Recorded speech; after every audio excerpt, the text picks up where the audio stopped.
10 காலமா தமிழ்நாட்டு மக்களை மதிச்சு தமிழ்நாட்டுக்குன்னு எந்த சிறப்பு திட்டத்தையும் செஞ்சு கொடுக்காத பிரதமர் மோடி இப்போ வாக்கு கேட்டு தமிழ்நாட்டுக்கு வந்திருக்கிறார். தமிழ்நாட்டுக்கு சிறப்பு திட்டங்களை செஞ்சு கொடுத்துட்டு வந்திருக்கிறாரா? இல்ல. இங்க பக்கத்து மாவட்டங்கள்ல வெள்ளத்துல தவிச்சாங்கல, அவங்களுக்கு உதவி பண்ணிட்டு வந்திருக்கிறாரா? இல்ல.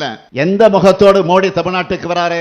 இவர் தமிழ்நாட்டை மட்டும் இப்படி வஞ்சிக்கல, எதிர்கட்சி ஆள்கிற எல்லா மாநிலங்களையும் வஞ்சிக்கிறாரு. பக்கத்து மாநிலம் கேரளாவில் மக்கள் நல திட்டங்களுக்கு கடன் வாங்க கூட உச்சநீதிமன்றத்திற்கு போற நிலையை உருவாக்கி இருக்கிறார். கர்நாடகாவும் வறட்சி நிவாரணம் கேட்டு உச்சநீதிமன்ற கதவுகளை தட்டி இருக்காங்க. அது மட்டுமல்ல, அந்த 2 மாநில முதலமைச்சர்களும் டெல்லி சாலையில போராடுகிற அவலநிலையை ஏற்படுத்தினார் பிரதமர். மேற்கு வங்கத்திற்கும் இதே நிலைமைதான். மகாராஷ்டிராவில் என்ன நடக்குது? குதிரை பேரம் நடத்தி எம்எல்ஏக்களை விலைக்கு வாங்கினார், ஆட்சியை கிடைச்சார், ஆளுங்கட்சியை உடைச்சு இப்ப அந்த மாநிலத்தை நாசமாக்கிட்டாரு. அடுத்து ஜார்க்கண்ட் மாநிலத்தில் என்ன நிலைமை?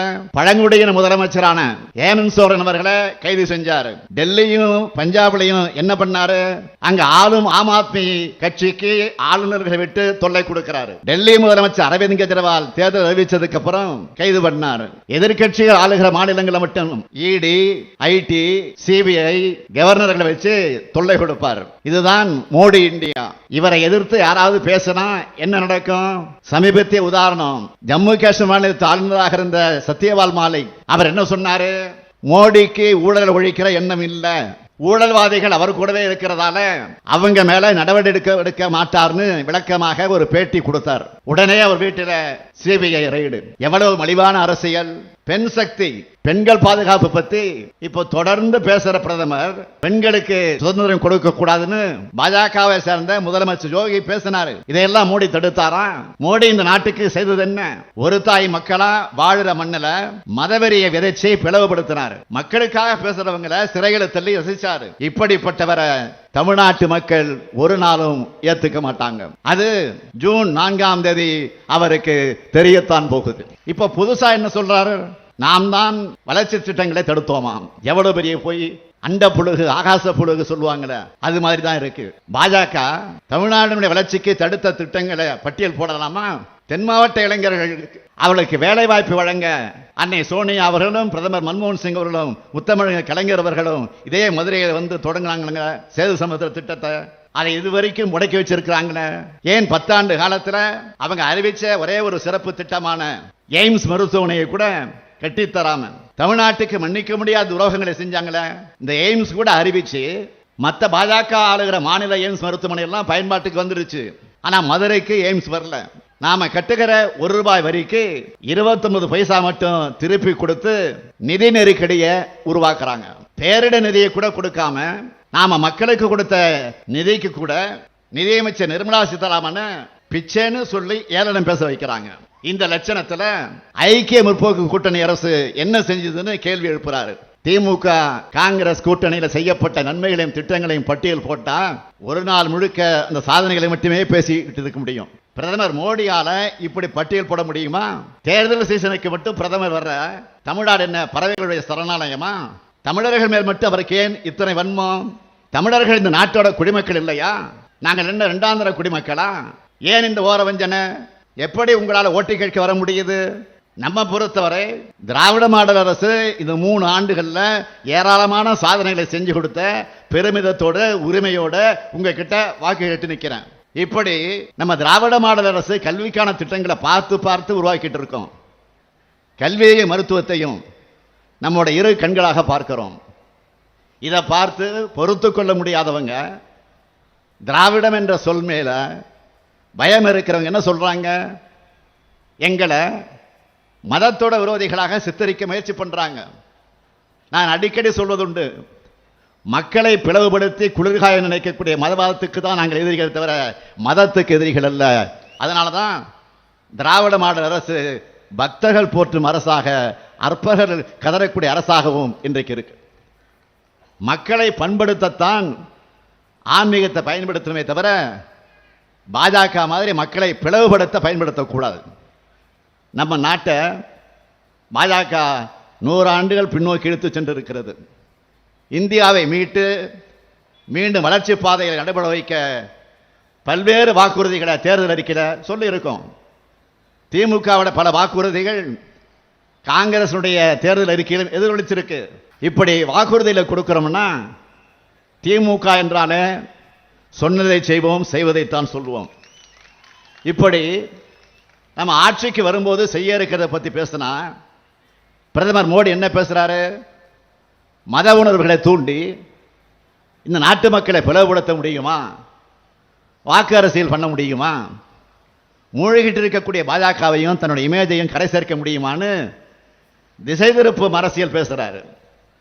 மக்கள் ஆதரவோட நாடு முழுக்க பேசப்படுகிற நம்முடைய திராவிட மாடல் அரசு குஜராத் மாடல்னு போட்டோஷாப் மூலமா போலியா கட்டமைச்சு அந்த மாடலை உடைச்சி நொறுக்கிடுச்சே என்ற அந்த வன்மத்தில் தமிழ்நாட்டுக்குள்ள மட்டும் பொய் பிரச்சாரம் செய்வதில்லை, வட மாநிலங்களையும் தமிழ்நாட்டை பற்றி பொய்யான தகவல்களை ஆதாயம் தேட முயற்சிக்கிறார் பிரதமர்.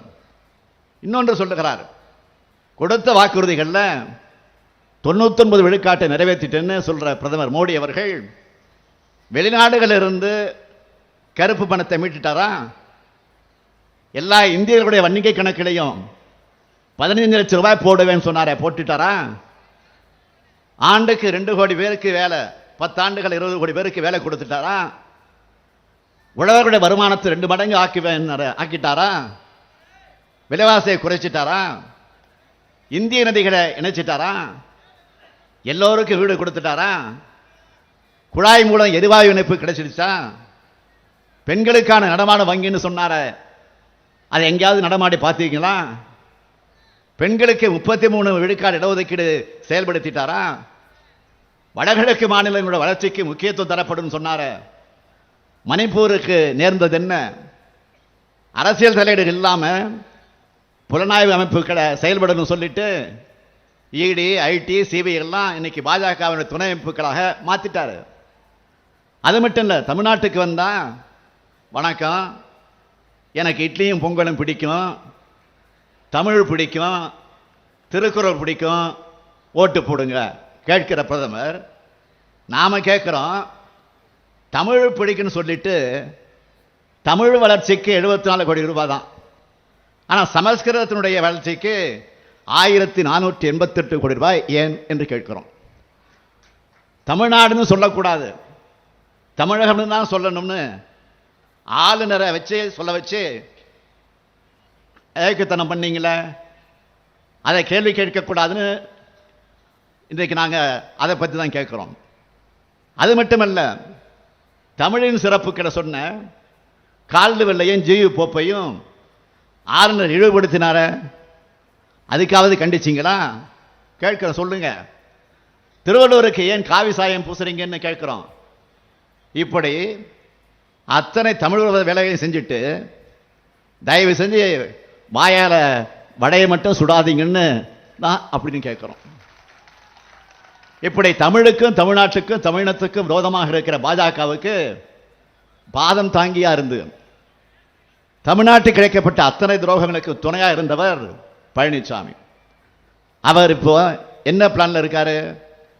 வாக்குகளை பிரிச்சு பாஜகவுக்கு உதவுங்கிற பி டீமா வந்திருக்கிறார் பழனிசாமி. கூட்டணியிலிருந்து வெளியே வந்துட்டோம்னு கபட நாடகம் நடத்துறாரு. எங்கேயாவது பாஜகவையோ மோடியையோ விமர்சிச்சு ஒரு வார்த்தை மறந்து எங்கேயாவது பேசுறாரா? மண்புழுவா ஊர்ந்து பச்சோந்தியா மாறி பாஜகவுக்கு பார்ட்னரா இருந்த பழனிசாமியால தமிழ்நாட்டுக்கு கிடைச்ச நன்மை என்னன்னு ஏதாவது இருக்கா? துரோகத்துக்கு உருவம் இருந்தா அது பழனிசாமி தான். உலகத்துக்கு காட்டினதை விட வேற என்ன செஞ்சிருக்கிறார்? தன்னை சுற்றி இருந்த அத்தனை பேருடைய முதுகலையும் குத்தினவர் தான் முதுகெலும்பு இல்லாத பழனிசாமி. பதவி வாங்க காரணமாக இருந்த அம்மையார் சசிகலா, டிடிவி தினகரன் ஆகியோருக்கு துரோகம் செஞ்சார். பதவியை தொடர துணையா இருந்த ஓ பன்னீர்செல்வத்துக்கும் துரோகம் செஞ்சார். இப்படி குழப்பங்கள் நிறைந்த துரோக கதை தான் பழனிசாமியோட கதை.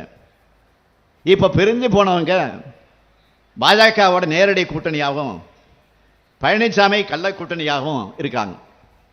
இப்போ இதுல யாருக்கு யார் நண்பன், யாருக்கு யார் எதிரி, யாருக்கு யார் துரோகி? இதுக்கு பதில் என்ன தெரியுமா?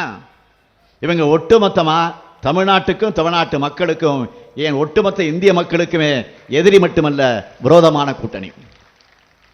பாஜகவுக்கு அளிக்கிற வாக்கு தமிழ்நாட்டு எதிரிகளுக்கு அளிக்கிற வாக்கு, அதிமுகவுக்கு அளிக்கிற வாக்கு தமிழ்நாட்டு துரோகிகளுக்கு அளிக்கிற வாக்கு.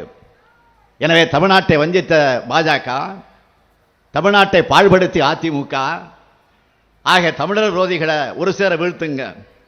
அதுக்கு மதுரை நாடாளுமன்ற தொகுதியில் நம்முடைய மார்க்சிஸ்ட் கம்யூனிஸ்ட் கட்சியினுடைய வெற்றி வேட்பாளர் தோழர் சு வெங்கடேசன் அவர்களுக்கு அறிவால் சுத்தியல் நட்சத்திர சின்னத்திலும், சிவகங்கை நாடாளுமன்ற தொகுதியில் காங்கிரஸ் கட்சியினுடைய வெற்றி வேட்பாளர் கார்த்தி சிதம்பரம் அவர்களுக்கு கை சின்னத்திலையும் உங்க பொன்னான வாக்குகள் அளிக்கணும்னு கேட்டுக்கிறேன்.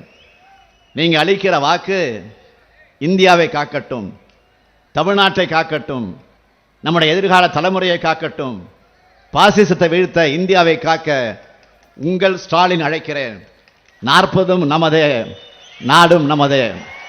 40 நாடும், 40 நாடும், 40.